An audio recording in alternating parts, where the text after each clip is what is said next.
begini, iblis itu nanti ngomong-ngomongan langsung kalian Gusti Allah. Iblis pun semerat swarga, lupakan si jahil. Iblis pun nanti urip teng swarga ribuan tahun.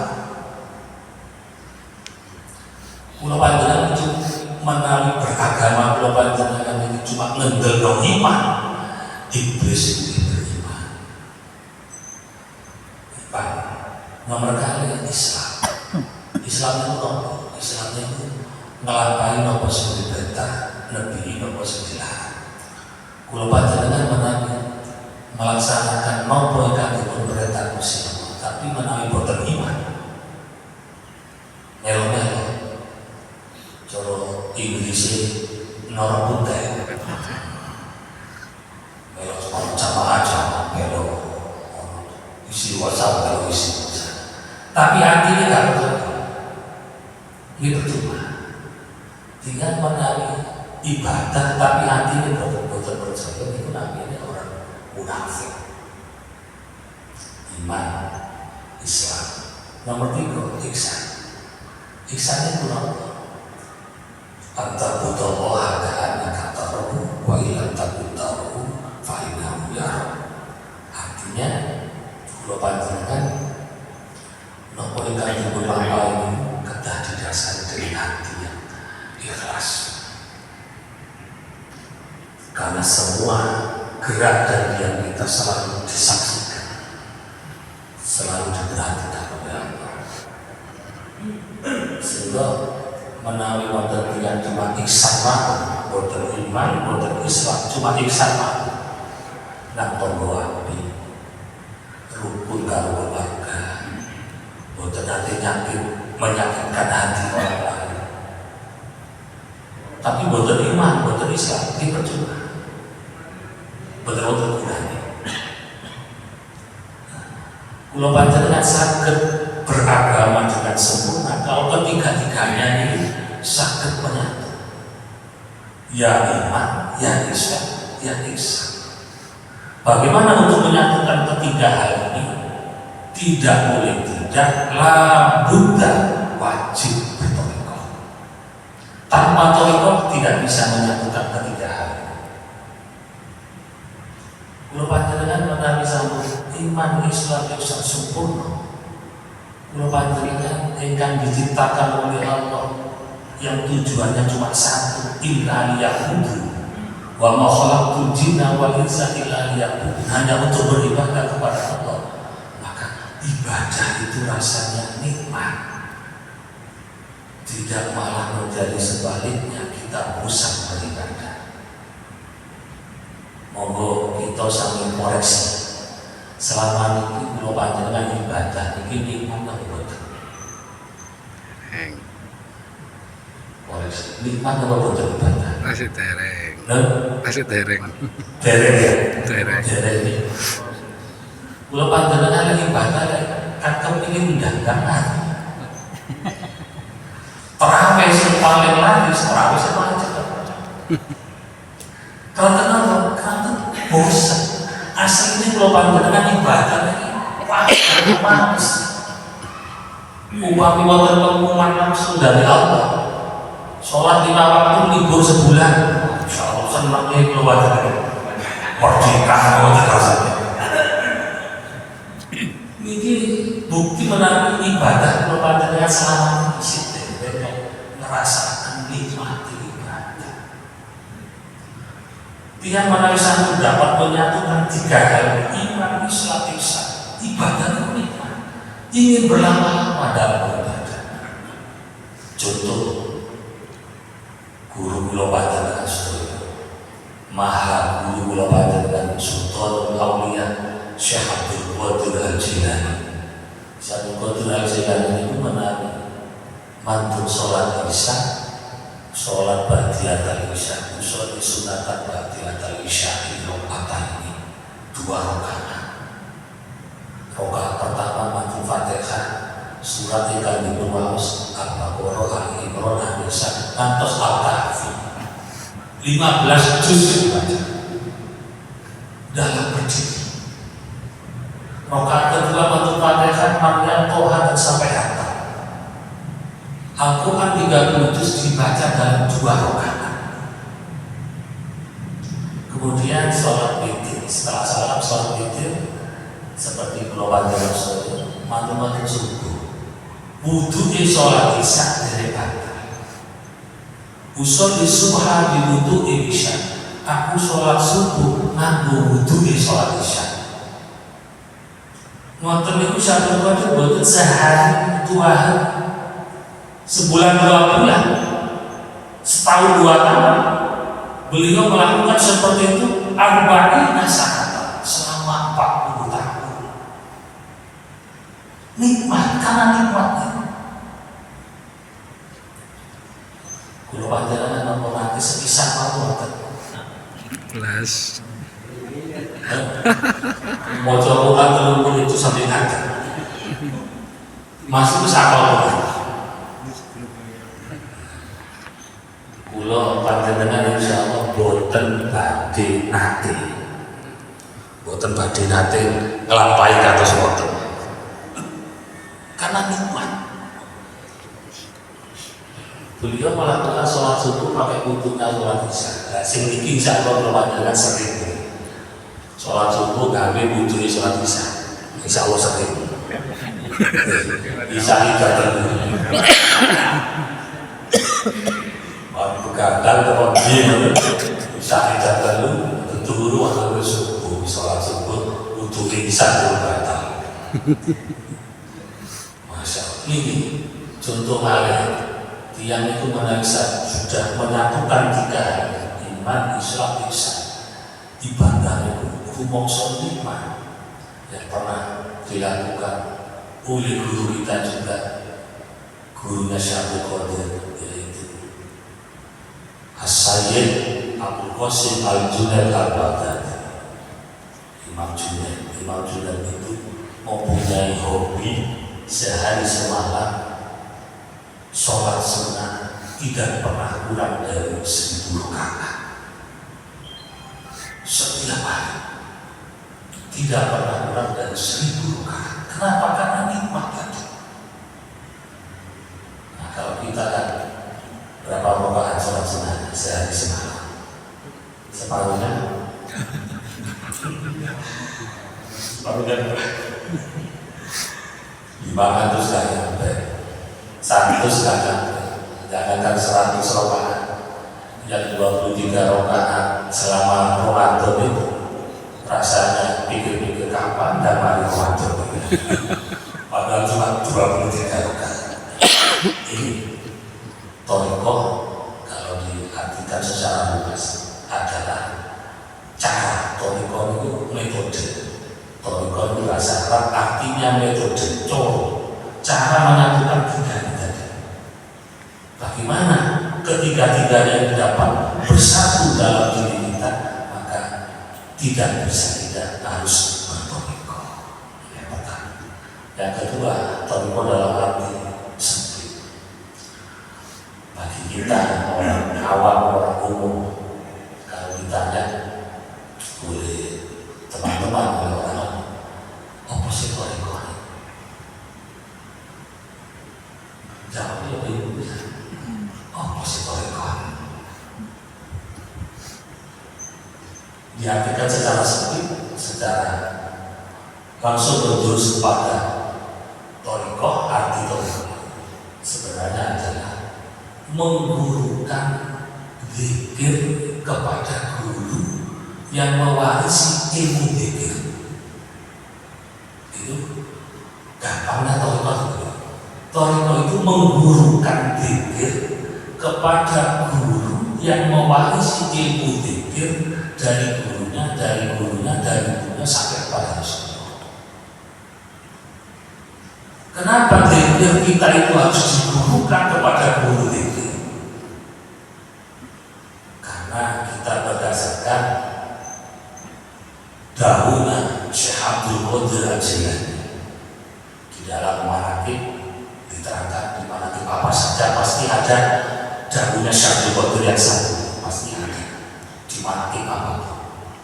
Beliau berdahulu Innal insana idza lam yakun talqinu dzikr syarif wa kalimatut tauhid an mursyidin lahu nisbatun muttasilatun bi rasulillah fa ba'idun ayastahdiruha fi waqtil maut.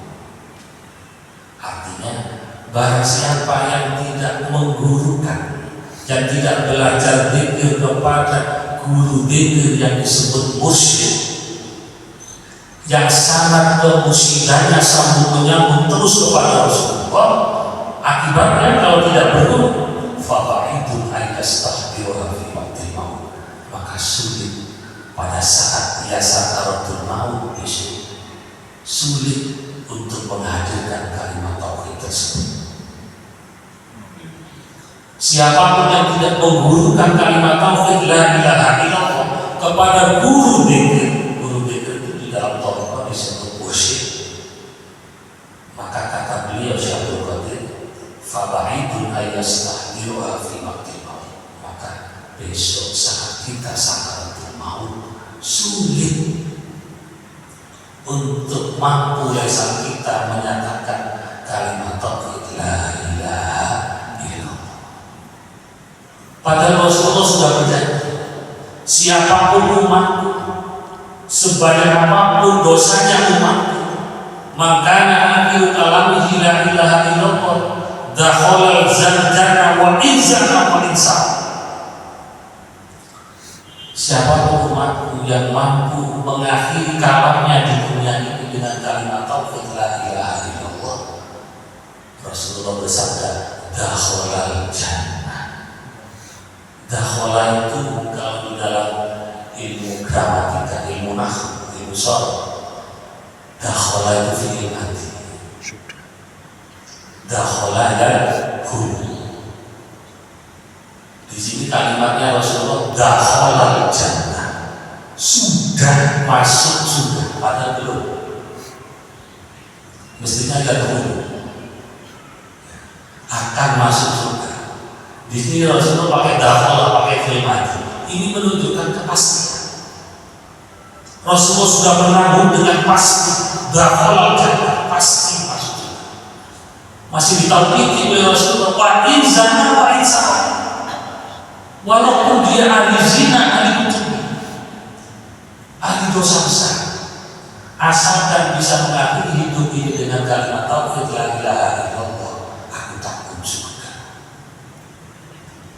Syaratnya, kata Syaikhul Qadir, agar lisan kita mampu melafazkan kalimat tauhid tersebut, dzikir kita, dzikir yang setiap hari kita lakukan ini harus kita gurukan kepada guru dzikir yang ilmu dzikirnya mewarisi gurunya sampai kepada Rasulullah. Tidak ada yang putus di tengah. Alhamdulillah, kita semua ditakdirkan oleh Allah bisa baiat, bisa berguru kepada guru dzikir yang ilmu dzikirnya mewarisi dzikir gurunya sampai kepada Rasulullah. Ya musik itu gurunya kan sambung kepada Rasulullah, ya kan? Suara betul apa lah? Betul apa? Tapi yakin pun yakin kalau kita semerah, kalau udah apa semerah, dicatat, ditempel, bukan hanya ditempelkan sekali-kali, walaupun tidak setiap hari, apa seminggu sekali, apa sebulan sekali. Guru per guru itu di Fatihah satu sampai 40 lebih itu. Tidak perlu setiap hari, agar kita nanti di akhirat kenal bersama beliau-beliau itu. Kalau kita kenalnya kan sekarang kepada Kiai Muji atau mungkin pada Kiai Mustahil, pada Kiai tidak kenal. Tapi kalau setiap hari atau mungkin sering di Fatihah, besok di akhirat kenal sendiri sudah, karena ada hubungan batin. Demikian juga dengan gurunya Kiai Romi, demikian juga kepada gurunya. Kemusyidah, musyid itu guru dzikir yang perlu kita ketahui bukan keturunan. Mursyid itu bukan keturunan, lain dengan kiai. Kalau kiai itu umumnya keturunan, kiainya mati, anaknya yang mengganti, yang asal bagus ganti gelar dari kiai, itu seterusnya. Tapi kalau mursyid bukan keturunan, Kiai Romli itu banyak putranya. Dari sekian banyak putranya, yang ada sinyal mursyid itu tidak semuanya, cuma Kiai besar. Dari Kiai besar tidak semua putranya itu ada sinyal mursyid. Demikian juga seterusnya. Makanya dalam sisi yang sangat Thariqah Qadiriyah Syadzaliyah itu kemursyidan itu tidak berdasarkan nasab darah. Kiai Mujib ijazah mursyidnya itu dari Kiai Siddiq. Kalau ilmu Thariqahnya, ilmu fikihnya langsung dari Kiai Mustaqim. Kalau kemursyidannya, mursyid itu menjadi mursyid berhak memberikan kepada muridnya kalau mendapat izin dari mursyid di atasnya. Kalau tidak mendapat izin tidak bisa. Ada akadnya seperti ijab kabul gitu, akad nikah, ajas tukar gitu. Mursyid di atasnya itu mengijazkan kemursyidan, diterima oleh yang menerima mursyid, kabul. Ada kabul itu. Kiai Mujib ini mendapat ijazah mursyidnya dari Kiai Siddiq Kudus. Kiai Siddiq Kudus ini muridnya Kiai Romli, juga muridnya Kiai Mustaqim. Mendapat ijazah mursyid dari Kiai Romli, juga mendapat ijazah mursyid dari Kiai Mustaqim. Dari Kiai Siddiq ini ijazah mursyidnya dua, dari Kiai Romli juga dari Kiai Mustaqim. Kiai Siddiq dan Kiai Mustaqim, Kiai Mustaqim dan Kiai Romli, Kiai Romli dan Kiai Khalil. Ini banyak orang salah paham, disangka Kiai Khalil bakalan, padahal bukan, yaitu Kiai Khalil Juraini, kakak iparnya Kiai Romli. Kita ambil itu kakaknya tiga, Nyai Fatimah, Kiai Romli, Kiai Umar. Nyai Fatimah ini mendapat Kiai Khalil dari Demak. Kiai Khalil ini teman akrabnya Kiai Tamim pada saat mondok di Kiai Khalil Bakalan. Kiai Tamim ke Jombang, teman ini ikut Kiai Tamim, sampai akrabnya, sampai cintanya dengan diambil menantu. Kiai Khalil Juraini. Kiai Romli mendapat ijazah kemursyidan dari Kiai Khalil Juraini. Kiai Khalil pada saat mondok ke Mekah itu langsung mendapat ijazah kemursyidan dari Syekh Ahmad Khatib bin Abdul Ghaffar Al-Makki. Juga mendapat ijazah kemursyidan dari Kiai Hasbullah bin Muhammad Madura. Kiai Hasbullah Muhammad. Kiai Hasbullah mendapat ijazah mursyid dari Syekh Abdul Karim Banten. Syekh Abdul Karim Banten juga mendapat ijazah mursyid dari Syekh Ahmad Khatib bin Abdul Ghaffar Al-Makki. Syekh Ahmad Khatib bin Abdul Ghaffar Al-Makki ini gurunya Kiai Hasyim Asy'ari, gurunya Syekh Nawawi, juga gurunya Kiai Khalil Bakalan. Syekh Khatib bin Abdul Ghaffar aslinya orang Indonesia, orang Sambas. Syekh Khatib bin Abdul Ghaffar Al-Makki gurunya namanya Syekh Samsuddin. Syekh Samsuddin berguru kepada Syekh Murad. Syekh Murad berguru kepada Syekh Abdul Fattah.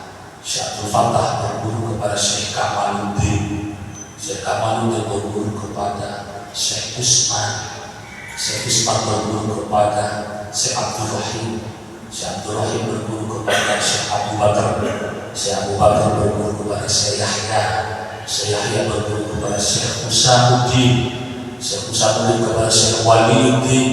Syekh Waliuddin kepada Syekh Nuruddin, Syekh Nuruddin berguru kepada Syekh Zainuddin, Syekh Zainuddin berguru kepada Syekh Syarafuddin, Syekh Syarafuddin berguru kepada Syekh Syamsuddin, Syekh Syamsuddin berguru kepada Syekh Muhammad Al-Hattad, Muhammad Al-Hattad berguru kepada Syekh Abdul Aziz, Syekh Abdul Aziz berguru kepada ayahnya yaitu Sultan Rabi'ah Syekh Abdul Qadir Al-Jilani.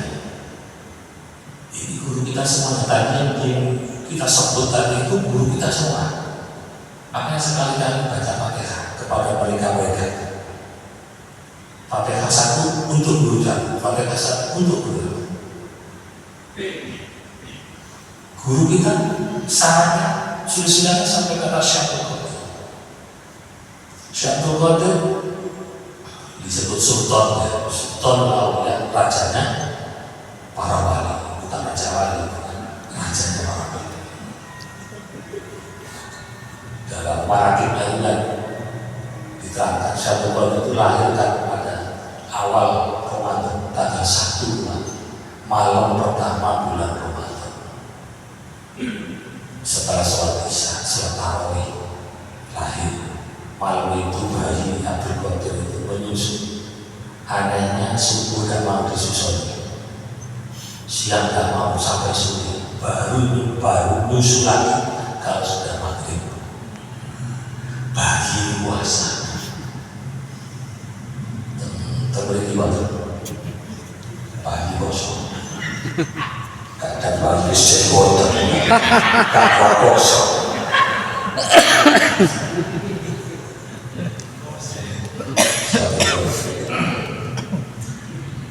Syekh Abdul Qadir berguru kepada mursyidnya Syekh Abdul Qadir namanya Syekh Abu Sa'id Al-Mubarak Al-Marzuni.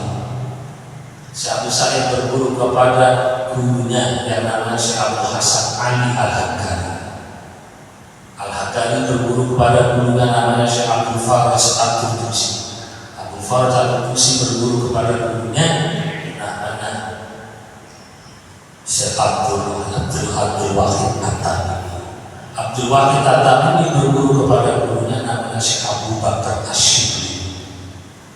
Abu Bakar Asyibli ini mempunyai kebiasaan kalau malam itu pakai celaan, tapi bukan dengan batu celah, dengan garam.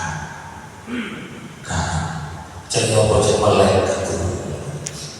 Abu Bakar Asyibli punya guru namanya Syekh Abdul Qasim Al-Junaid Al-Baghdadi yang saya ceritakan sholat sunahnya yang 1000 rakaat. Imam Junaid dengan Syekh Abdul Qadir itu jaraknya 200 tahun. Syekh Abdul Qadir belum lahir, tapi Imam Junaid ini hampir setiap hari berjumpa dengan Syekh Abdul Qadir, mimpi bertemu dengan Syekh Abdul Qadir. Padahal belum lahir, masih 200 tahun lagi. Saking seringnya bertemu dengan Syekh Abdul Qadir, akhirnya kangen, ingin berjumpa secara fisik. Ya tidak bisa, masih 200 tahun lagi lahir.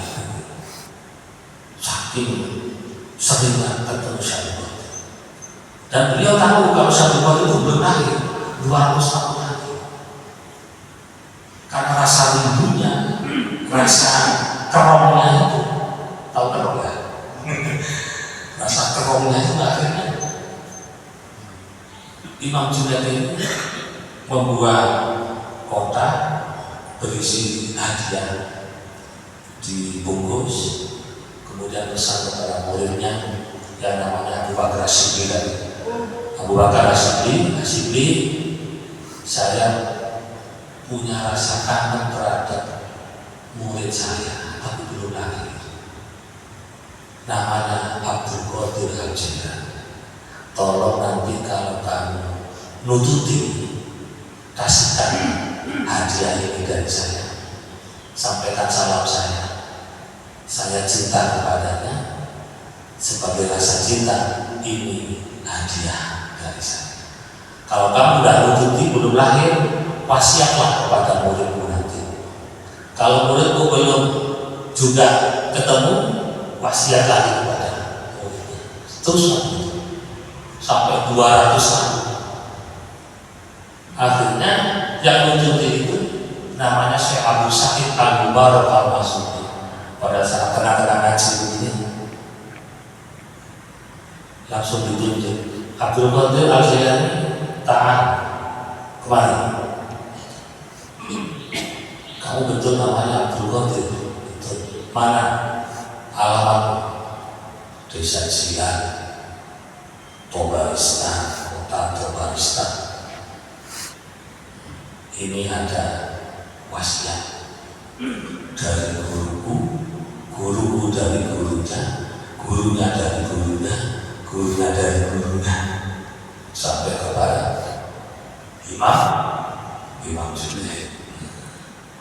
Ini ada salam dari Imam Junaid. Imam Junaid sangat mencintaimu. Ini hadiah darinya. Kira-kira dalam bungkusan itu apa isinya? Ternyata isinya itu dibuka jubah ini ada cerita sendiri. Ceritanya kalau diceritakan sampai Isya belum selesai nanti waktu lahir dari ceritanya jubah itu Imam Junaid yang pertama kali mendirikan organisasi thariqah secara organisasi itu adalah Syekh Abdul Qasim Al-Junaid Al-Baghdadi. Sebelum itu belum ada thariqah secara organisasi. Baru ada organisasi perkumpulan thariqah itu mulai zamannya Syekh Abdul Qasim Al-Junaid Al-Baghdadi. Imam Junaid berguru tikir kepada gurunya namanya Syekh Sari As-Sakoti. Syekh Sari As-Sakoti berguru kepada gurunya namanya Syekh Ma'ruf Al-Kufi. Syekh Ma'ruf Al-Kufi berguru kepada ayahnya yaitu Syekh Abu Hasan Ali bin Musa Al-Ridho. Abu Hasan Ali bin Musa Al-Ridho berguru kepada ayahnya Sayyid Musa Al-Qadir. Sayyid Musa Al-Qadir berguru kepada ayahnya Sayyid Ja'far Shadiq. Sayyid Ja'far Shadiq mendapat dua ilmu dzikir sirri dan ilmu dzikir jahri. Dzikir sirri dengan hati Allah itu, dzikir jahri la ilaha illallah. Ini Sayyid Ja'far Shadiq. Sayyid Ja'far Shadiq mendapatkan dzikir jahri la ilaha illallah itu dari ayahnya yaitu Sayyid Muhammad Al-Baqir. Sayyid Muhammad Al-Baqir mendapat ilmu dzikir dari ayahnya namanya Sayyid Ali Zainal Abidin. Sayyid Ali Zainal Abidin berguru kepada ayahnya yaitu Sayyidina Husain. Sayyidina Husain berguru kepada ayahnya yaitu Sayyidina Ali bin Abi Thalib. Sayyidina Ali berguru langsung kepada Sayyidul Anbiya wal Mursalin Sayyidina Muhammad Rasulullah sallallahu alaihi wasallam. Sholli alaihi. Guru syarat guru kita syaratnya sambung menyambung, tidak ada yang putus di tengah-tengah sampai masuk kepada Rasulullah. Kata Syaikhul Qadir, barang siapa yang menggunakan dzikir kalimat tauhid kepada guru dzikir mursyid yang ilmu dzikirnya sambung menyambung sampai kepada Rasulullah, insyaallah ta'ala besok-besok, bukan besok ya, besok-besok pada saat kita sakaratul maut, besok-besok selamat atau besok-besok pada saat sakaratul maut, insyaallah karena guru kita itu sambung menyambung kepada Rasulullah, lesan kita mampu melafalkan kalimat tauhid la ilaha illallah. Kira-kira dengan pengetahuan ini, kira-kira thariqah itu penting nggak kira-kira? Sangat. Buat apa kita senang hidup di dunia ini? Sekaya apapun hidup di dunia ini, sebahagia apa? Tidak ada artinya kalau kita saat meninggalkan dunia ini tidak membawa kalimat tauhid itu. Tidak ada artinya. Karena itu mari zikir yang sudah dibeatkan kepada guru ini kita istiqomah. Toh wiridannya tidak berat, ya, masuk berat. La ilaha illallah berapa kali? 160. 100 kali. Mulai bibirnya sih sama udah tahu udah bibirnya udah bibir macam. Itu 100 kali mau itu minimal paling sekali-kali ucap kesudahan wadah ya mesti dilengkapi 600 kali cincin sekali-kali kalau waktu dulu langsung dibuka itu minimal 160 itu masih bisa ditambah. Mursyid Yai Mujib ini sangat murah sekali 150 kali sekali selingkuh saking murah. Kalau kita sibuk cukup terus dibuat selingkuh. Kalau tidak murah tidak bisa toko 1 juta mau butuh selingkuh. Kemudian apa? Zikir sirri ini juga penting kita istiqomahkan.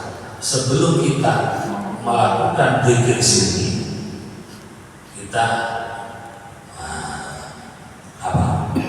robotoh menyambungkan zikir yang kita lakukan itu kepada guru. Kita menyatakan bahwa zikir yang kita lakukan itu adalah dari guru kita. Kita berzikir itu tidak salah diri, tapi kita belajar dari guru kita. Makanya kita harus robotoh. Robotoh itu mengingat guru kita pada saat kita menerima ilmu itu. Pada saat kita hadir kita akan melihat wajah guru. Kita ingat itu, ingat wajahnya, apa surbannya, apa jasnya, pokoknya ingat. Setelah ingat dilepas, jangan ingat terus. Pada saat kita berzikir Allah itu sudah Allah saja yang kita ingat. Guru sudah tidak ada di situ. Sebelum kita berzikir kita ingat itu, robotoh itu namanya. Kita membayangkan pada saat kita lihat bahwa zikir yang akan kita lakukan ini adalah zikir yang diajarkan oleh guru kita. Ini namanya robotoh. Sehingga zikir kita itu sambungannya untuk sampai kepada Rasulullah. Zikir Naqsyabandi, zikir dengan hati itu Rasulullah mengajarkan kepada Sayyidina Abu Bakar As-Siddiq.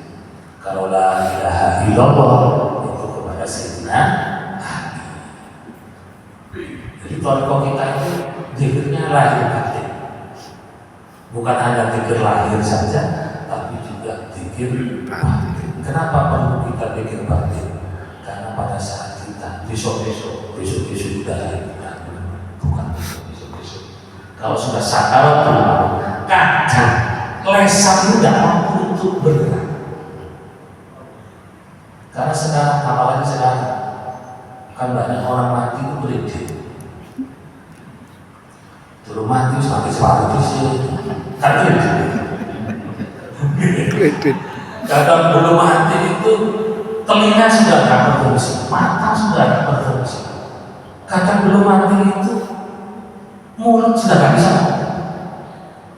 Kalau dia pernah berat dan istiqomah mati, walaupun lesannya tidak bisa berucap, hatinya tetap berzikir Allah. Sehingga pada saat sakaratul maut, walaupun lesan tidak bisa mengucapkan kalimat tauhid la ilaha illallah, hati kan sudah berzikir Naqsyabandi itu tetap berzikir Allah. Itu untungnya kalau Qadiriyah Naqsyabandi. Makanya thariqah kita itu dua, Qadiriyah wa Naqsyabandiyah. Dua zikir, Qadiriyah itu dengan suara, Naqsyabandi itu dengan syirah. Kemudian zikir yang punya tingkatan, ada kelasnya, itu ada zikir Naqsyabandi. Zikir yang ada suaranya ada kelasnya. yang duduknya miring itu kan dituntut dikir kodiyah itu tempo ngimon itu dikir kodiyah. Kalau dikir Nasyabandi itu ada kelasnya, ada berapa kelasnya? 7. Latifatul Qalbi di bawah susu yang ini, kemudian Latifatul Sirri, Latifatul Ruh di bawah kesusukan, Latifatul Sirri di atas susu ini, kemudian Latifatul Kopi di atas susu kanan. Kelas 5 Latifatul Afa di tengah-tengah dada. Kemudian yang ke-6 Latifatul Nafsi di kening. Kemudian yang terakhir Latifatul Qalb di ubun-ubun dan seluruh tubuh, darah, daging dan semuanya. Ada yang tanya, kenapa kok tempatnya di situ? Kok dari dengkul dan dengkul? Ya gitu orang, cuma di situ tempatnya. Kenapa di situ? Di situ ya rahasianya masalah. Disitulah tempat bersemayamnya ruh. Kita manusia itu kan punya. Kita disebut manusia ini karena ada ruh. Kalau ruhnya tidak ada, kita bukan manusia. Bersemayamnya ruh itu sih. Bersemayam. Tempat bersemayamnya ruh kita kenalkan dengan Allah. Kita bersihkan. Sehingga nanti pada saat keluar dari jasad kita, secara akal-akalan secara pada saat keluar dari jalannya enak, bersih, tidak lecet, bersih. Itu dikir Nasyabandi. Makanya dikir Nasyabandi itu punya kelas dan punya kualitas. Dikir Nasyabandi. Kalau kita sudah lihat satu kali, Latifatul Qalbi di bawah susu yang ini, jangan ke susu buka kelas kalau masih belum bersih di situ. Untuk apa? Buka mana? Ya, kalau buka seperti itu kualitasnya ada. Apa yang harus dihilangkan? Sifat yang paling pokok di dalam Latifatul Qalbi, yang paling kita perangi adalah sifat sombong, merasa lebih baik daripada orang lain, merasa alim, merasa hebat, merasa apapun, bahkan kepada hewan sekalipun kita tidak boleh merasa lebih baik. Kalau sudah sedikit demi sedikit sifat takabur, sifat kibir dibilang baru kita naik kelas 2. Nanti di kelas 2 ada lagi yang harus dihilangkan. Kelas 3 juga terus begitu. Dan sampai kelas 7 sudah menjadi wali. Jadi wali Allah. Nah, sekarang cukup wali. Murid. Bapak Ibu sekalian, pemirsa sekalian, ini kelas sekilas tentang zikir tentang Toriko. Monggo usaha dipun rutinakan istiqomah, walaupun cuma sebentar. Zikir la ilaha illallah 165 kali itu kalau dibaca cepat ya cepat selesai. Cepat aja jangan lama-lama. Karena kita kan tidak suka zikir lama-lama. Belum merasakan nikmat kita, cepat aja, sedang mana? Yang penting kita itu sedang istiqomah, belum merasakan ke tingkat nikmatnya, belum, masih jauh itu. Seperti pokok istiqomah, bisa istiqomah saja sudah masya Allah luar biasa. Ya, karena itu dengan khususnya ini akan lebih dapat terbantukan. Rutinan yang kita lakukan itu kalau kita ini dengan khususnya ini dapat menempel wiritan sehari-hari yang kurang-kurang itu ditempel dengan khususnya sehingga tidak ada yang bolong. Ini salah satu manfaat daripada khususnya. Dan demikianlah sedikit yang bisa saya sampaikan. Kurang lebih mohon maaf. Wassalamualaikum warahmatullahi wabarakatuh.